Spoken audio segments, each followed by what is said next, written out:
Je pense que les entreprises l'ont bien compris, et les branches professionnelles qui étaient représentées ici l'ont évoqué. On est à un moment où toutes les entreprises cherchent à recruter, forcément. Les gens sont plus exigeants sur les conditions de travail, sur les conditions de rémunération. Je pense que c'est un message que les entreprises entendent et c'est important que ça se traduise aussi dans les accords de branche au niveau des différents secteurs concernés. Les stations de ski, c'est aussi une priorité ?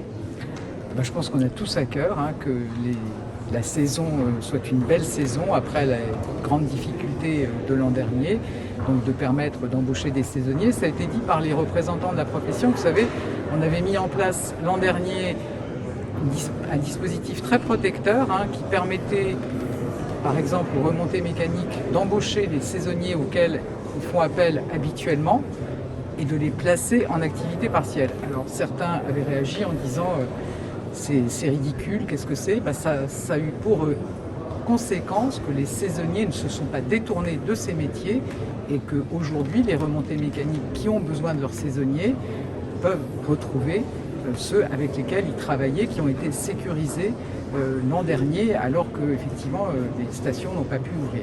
On va faire une belle saison. Il y a la neige, on va faire une belle saison. On a eu 2 saisons noires dramatiques, donc on est prêt pour la réouverture. Madame l'ancienne ministre des Transports que vous êtes, il y a des négociations assez difficiles aussi dans le transport routier de marchandises où les marges sont de plus en plus réduites. L'ancienne ministre des Transports que je suis est très heureuse. On est ensemble fait avancer le dossier de la ligne Nouvelle-Provence-Alpes-Côte d'Azur.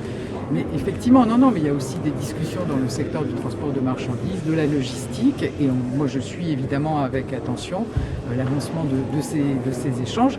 Je pense que c'est pareil. Vous savez, on a aussi le transport de voyageurs.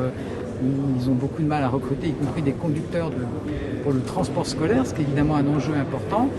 Je crois qu'il faut aussi regarder les emplois qui sont proposés. S'il s'agit de travailler 20 heures par semaine, 35 semaines par an, il y a un sujet d'attractivité et ça, il faut qu'on travaille avec les professionnels concernés, peut-être aussi avec les collectivités qui passent ces contrats pour qu'on puisse proposer des métiers attractifs.